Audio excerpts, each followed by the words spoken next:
Hello everyone and welcome to another episode of English with Sari. Well, a bad habit has been encouraged by many teachers among students in all face-to-face classes, online classes, and even on social media, even followers on social media. It's that we've forgotten learners' autonomy. Even the students have forgotten that they are able to have autonomy. And if you don't know what the meaning of autonomy is, it means that you're not following me on Instagram because I've just discussed it on my stories through some questions and different kinds of interactions. You can connect with me on my Instagram through this, English with Sari, just like my YouTube channel. Now, let's go back to autonomy. What is learners' autonomy? Well, let's first talk about autonomy. When a group of people wants to govern itself or a person wants to make independent decisions, they look for autonomy. Autonomy has got Greek roots. Auto means self and nomos means law or customs. Now, what is learners' autonomy? It is the time that the student takes control and they feel responsible for what they want to learn and how they want to learn it. It means that your students they do have the ability of self-direction. They are capable of having a proactive, independent approach towards their studies. You just need to believe in them. Now, what do all these mean on social media? It means that you don't need to translate everything to their mother tongue. It is actually impossible to translate things into everyone's mother tongue because we don't know all the mother tongue languages of people. You don't necessarily need to write down everything that you teach in your videos, in the caption on Instagram, or in the description box on YouTube. If your audience is a beginner, he or she needs to go to a real class with a real teacher that they can touch. Not that we really touch our teachers, I mean, they need a face-to-face class. But if you're a learner, if your audience is not a beginner, they can understand what you're talking about. If you are level adapted, you don't speak too fast, and you've got enough graphics on your videos. And it's just like a real class. As long as you give all the definitions in their mother tongue, they will get used to it. They will always wait for it. They will make situations in which you have to give them the word in their mother tongue language. Fear of losing audience is making many influencers forget their basic trainings for teaching. Now break that. I'm going to tell you how to do it in this video. I've actually experienced it during this week. I'm going to share my experience with you and I hope that I can help you with it. The first thing that you need to do is to go for the right audience. Believe me, you don't necessarily need 1,000 followers at the beginning if you really want to make a difference. You need people who are there to just learn English. If you have 1,000 followers with no interactions, I think it's good for nothing. Even if you're there for private classes, private students, or you're there to advertise your packages, your online packages, or whatever package you got in there, you need to first show your audience that you care about them.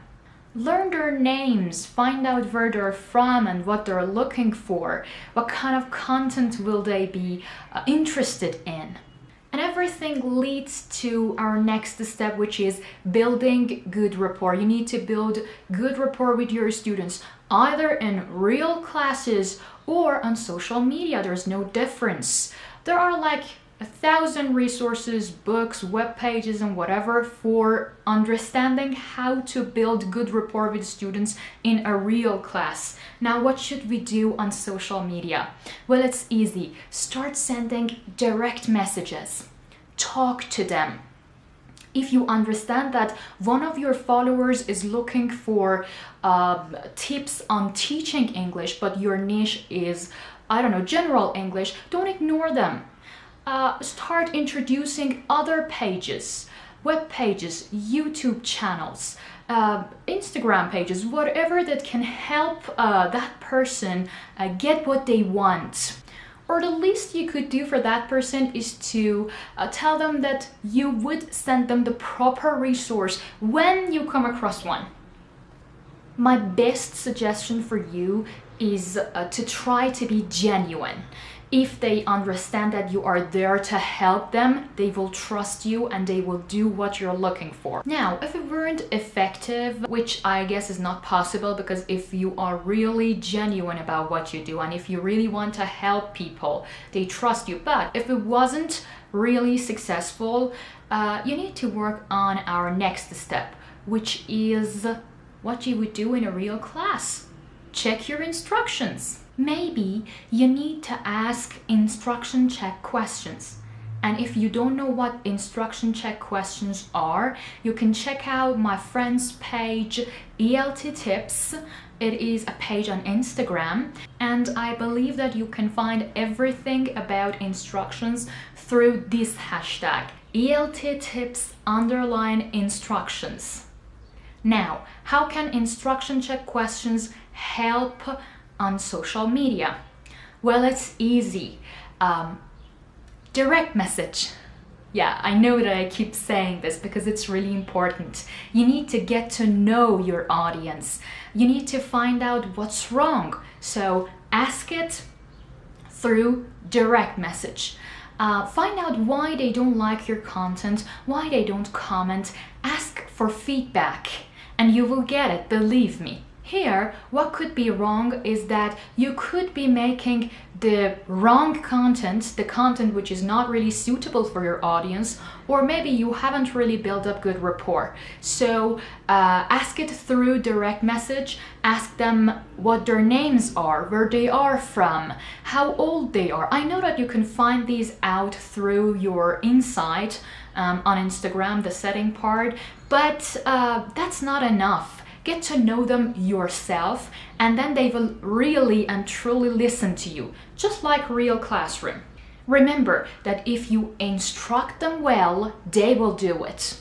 Now, to wrap it up, the key to success on teaching on social media is not translating into different people's mother tongue languages or limiting yourself to just one country or one group of people. You don't need to type everything you say in your videos in the description box on your YouTube channel or the caption on your Instagram. You don't necessarily need to summarize everything to get likes or comments. What you need instead is, first of all, the right audience, the audience that really values your content, caring for people, understanding what they really need, what they really want from you.